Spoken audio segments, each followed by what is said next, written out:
और चलिए अब खबरें विस्तार से। कर्नाटक ने मंच दिया, विपक्ष ने ताकत का प्रदर्शन किया। कुछ ने कहा ये डर से एक हुए हैं, कुछ ने कहा 2019 चुनाव का ट्रेलर है।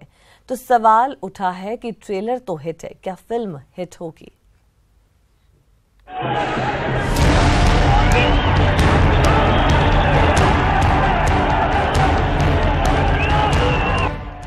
कर्नाटक में जेडीएस के कुमारस्वामी ने मुख्यमंत्री पद की शपथ ली।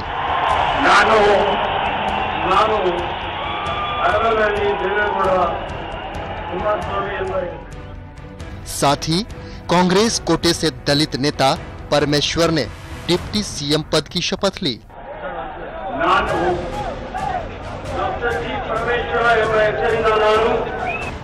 लेकिन इस शपथ ग्रहण समारोह के पहले और बाद में जो तस्वीरें सामने आई, उस पर सियासत शुरू हो गई है। सवाल उठने लगे। सवाल उठने भी चाहिए।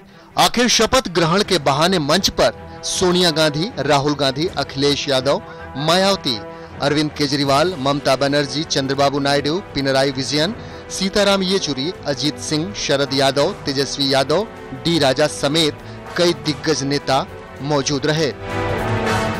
ऐसे में सबसे बड़ा सवाल, आखिर एक मंच पर विपक्षियों का जमावड़ा क्यों? तस्वीरों से आप समझ गए होंगे, दरअसल ये एकजुटता पीएम मोदी के डर से है, जो 2019 के लिए सभी को भयभीत कर रहा है। लेकिन विपक्षियों को उम्मीद है कि ये दोस्ती रंग लाएगी। कर्नाटक के मंच पे जो देखा है, जब ये साथ मिलकर चुनाव लड़ेंगे, देश भी उन्हीं इसी गठबंधन के साथ 2019 में पूर्ण बहुमत, 3/4 की बहुमत देश के लोग इस गठबंधन को अवश्य देंगे। यही अगर सिलसिला जारी रहेगा तो हमको नहीं लगता है कि 2019 से में विपक्ष की कामयाबी में कोई रुकावट होगी। ये एकजुटता इस देश के संविधान के लिए और लोकतंत्र के लिए, धर्मनिरपेक्षता के लिए ये बहुत ही शुभ और अच्छी चीज है। विपक्ष की दोस्ती को बीजेपी कैसे परिभाषित कर रही है, ये भी देख लीजिए। राहुल जी के लिए राहुल को खुद बेल, तेजस्वी के पिता को जेल, अखिलेश यूपी में फेल, ममता की लोकतंत्र पर नकेल, केजरी का माफीनामा का खेल, यूपी जिस माया को रहा था झेल, देखिए कितना बड़ा बेमेल, 19 में जनता करेगी इनको फेल। बीजेपी ऐसे ही सवाल नहीं उठा रही है। सामने से तो विपक्षियों का समीकरण सीधा और सपाट दिख रहा है, लेकिन इस गणित में दलों के नेताओं की उलझी केमिस्ट्री समीकरण को गड़बड़ा दे रही है। कुछ समीकरण देखिए जो शायद संभव ही नहीं है।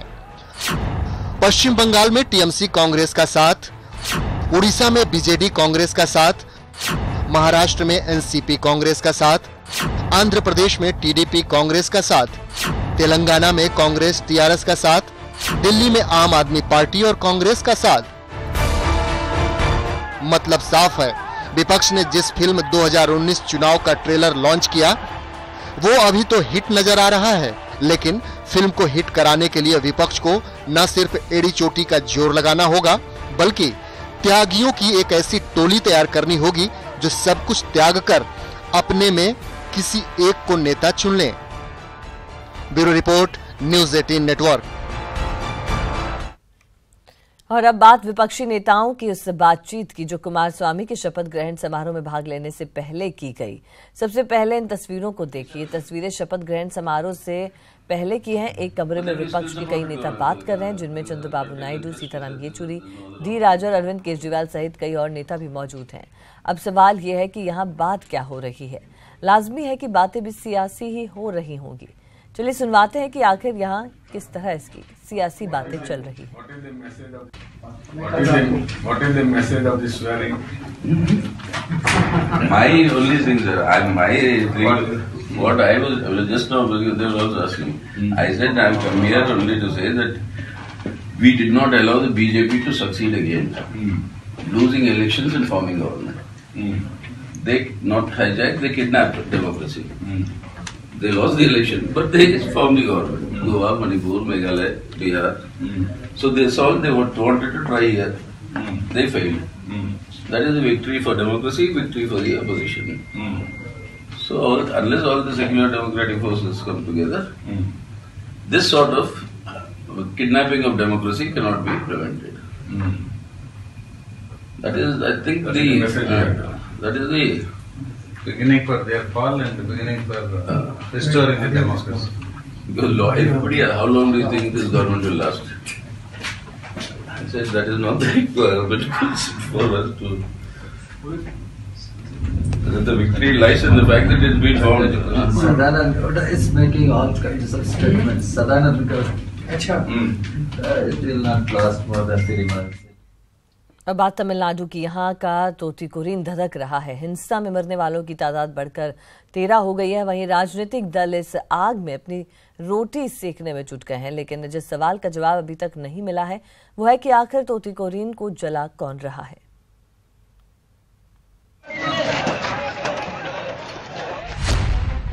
वक्त बदला, दिन बदला, लेकिन हालात जस के तस हैं। लोगों का गुस्सा जस का तस है। इलाके में आक्रोश की आग वैसे ही धधक रही है। स्टरलाइट कंपनी के खिलाफ स्थानीय लोगों की नफरत भी वैसी की वैसी ही है। मंगलवार को भी लोग सड़क पर उतर आए थे, गोलियां चली थी, कई लोग मारे गए, कई जख्मी हुए। बुधवार को भी वैसा ही हुआ, लोग सड़क पर उतरे, फिर हिंसा भड़की, फिर गोलियां चली, फिर प्रदर्शनकारी मारे गए। ये तस्वीरें तूतीकोरिन के अन्ना नगर इलाके की है, जहां एक बार फिर हिंसा भड़की। लोगों ने पुलिस वाहन पर हमला किया। जवाब में पुलिस ने गोलियां चलाई, जिससे 3 लोग घायल हुए, उनमें से एक की मौत हो गई। तूतीकोरिन में फैली हिंसा पर सियासत भी तेज हो गई। विपक्ष पुलिस की तरफ से की गई फायरिंग को मुद्दा बना रहा है और राज्य सरकार को इसके लिए जिम्मेदार बता रहा है। ஆக இந்த துப்பாக்கி சூட்டுக்கு முழு பொறுப்பை ஏற்றுக்கொண்டு முதலமைச்சராக இருக்கக்கூடிய எடப்பாடி பழனிசாமி அவர்கள் உடனடியாக அவர் ராஜினாமா செய்ய வேண்டும். ஏவினது யாரு, அம்மா அடிச்சது யாருன்னு பார்க்கணும். இங்க இருக்கிற நான் பாதி பேர் நான் பார்க்கிறேன், அவங்க எல்லாம் வந்து கூலி வேலை செய்யறவங்க, பாதி பேர் கூட ஆர்ப்பாட்டத்தை கலந்துக்காதவங்க. After allowing them to mobilize in a place and after allowing them to walk for 5-6 kilometers from particular place to come to the collectorate and in front of the collectorate firing them, killing them, how it is can justified. लेकिन तूतीकोरिन कांड पर शुरू हुई सियासी लड़ाई सिर्फ तमिलनाडु तक नहीं थमी है। कांग्रेस अध्यक्ष राहुल गांधी ने भी इस मुद्दे को लेकर ट्वीट किया। तमिलनाडु में स्टरलाइट कॉपर यूनिट के खिलाफ प्रदर्शन के दौरान पुलिस फायरिंग में 11 की मौत राज्य पोषित आतंकवाद का क्रूर उदाहरण है। इन नागरिकों की हत्या अन्याय के खिलाफ प्रदर्शन करने के लिए की गई। इन शहीदों और घायलों के परिवारों के प्रति मेरी संवेदना है। राहुल गांधी ने पुलिस फायरिंग में मारे गए लोगों को शहीद करार दिया। साथ ही इस मामले को लेकर आरएसएस पर सांठगांठ करने का आरोप मढ़ दिया। लाजमी है बीजेपी ऐसे आरोपों पर आग बबूला हो गई कि चिदम्बरम साहब इसी कंपनी में डायरेक्टर भी रहे हुए हैं, पेड डायरेक्टर, ऐसा मैंने सुना अभी मीडिया। तो राहुल गांधी जी, ये चिदम्बरम साहब भी आरएसएस में है। राहुल ने इस मामले में आरएसएस को घसीटा तो बीजेपी ने पूर्व वित्त मंत्री चिदम्बरम को। इधर हिंसक प्रदर्शन के बाद शहर में धारा 144 लागू किया गया तो हाईकोर्ट ने हिंसा के बाद स्टरलाइट यूनिट पर रोक लगा दिया है। राज्य सरकार ने भी इस मामले की जांच के लिए रिटायर्ड जज अरुण जगदीशन को नियुक्त किया है। वहीं केंद्रीय गृह मंत्रालय ने पूरे मामले पर राज्य सरकार से रिपोर्ट मांगी है। उधर विपक्ष ने तूतीकोरिन में हुई पुलिस फायरिंग के खिलाफ 25 मई को राज्य के सभी जिलों में विरोध प्रदर्शन का ऐलान किया है। साफ है तूतीकोरिन जल रहा है, सभी उसे हवा देने में लगे हैं। कोई इस आग को बुझाने की कोशिश करता नजर नहीं आ रहा है। Bureau report, news 18 network. UP में अपराध मुक्त सरकार देने का दावा करने वाले बीजेपी के ही कुछ विधायक खौफजदा हैं। कारण है करीब 12 विधायकों को मिलने वाली धमकी। जांच में खुलासा हुआ है कि इन विधायकों को धमकी विदेश से आ रही है। देखिए क्या है ये पूरा मामला।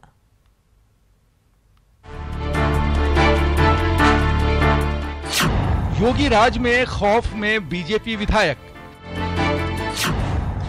बीजेपी विधायकों को विदेश से मिली धमकी। 12 माननीय विधायकगण को आई है, बल्कि ये धमकी एक पत्रकार हैं भोपाल में, उनको भी आई है। दिल्ली में भी कुछ लोगों को आई है जो माननीय विधायक नहीं है, और राजस्थान में भी ऐसी खबरें आई हैं कि कुछ ऐसे व्यक्ति जो अपनी किसी और प्रोफेशन में एंगेज्ड हैं उनको भी धमकियां आई हैं। योगी राज में लगातार एनकाउंटर से अपराधियों के खात्मे और अपराध पर नियंत्रण के दावे हो रहे हैं, लेकिन वहीं बीजेपी के ही कुछ विधायक खुद खौफजदा हैं। इसके बाद मैंने देखा तो उसमें मैसेज आते हैं, मैसेज में हमारे और हमारे परिवार को मारने की धमकी दी जाती है। उसमें रंगदारी के लिए 10 लाख रुपए की डिमांड की जाती है और न देने पर 3 दिन के अंदर परिवार के लोगों को एक एक करके हत्या करने की धमकी दी गई। कारण है कुछ विधायकों को मिलने वाली खुलेआम धमकी। बीजेपी के करीब 12 विधायकों को धमकी मिली है।